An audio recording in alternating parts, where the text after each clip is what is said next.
Have you ever dreamed of traveling to exotic lands and understanding everything that's said around you like some kind of secret agent? Have you ever thought about all the hundreds of potential friends around the world that you never made because you don't understand their language? And in fact, have you ever thought that maybe, just maybe, the love of your life is waiting somewhere in another country, but that person doesn't speak your language? Well, it's time to change that. It's time to make you bilingual, or trilingual, or sextolingual. I think that's how you say somebody who speaks 6 languages. But anyway, so to get started, you gotta pick a language.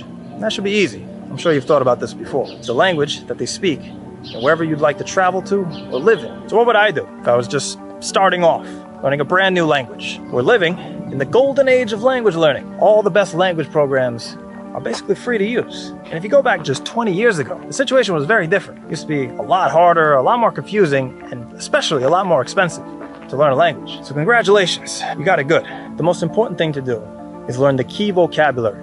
We're talking something like 200 to 500 words. And you also want to learn key grammar points. You don't have to go crazy with the grammar, but you need to learn enough so that you can understand how the language works. You can understand what people are saying to you. So what you want to do is you want to find a resource that teaches you both the vocabulary and the grammar at the same time. And in my experience, the best thing for this are actually these free language learning apps that you can find on your phone. Now, I'm sure you've heard of some of these. They're pretty ubiquitous. Duolingo, Memrise, Babbel. You can use these, and they're very helpful. When you're learning a language on your own, it's a little bit harder to stay focused. We don't have a teacher yelling at us to hand in our homework. These apps are good because they give you a starting line and then a finish line.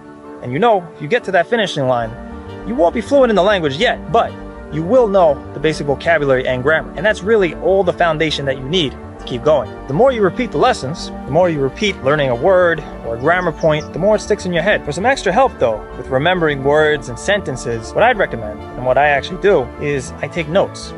I note down words, I note down sentences. You can just give yourself pop quizzes every once in a while.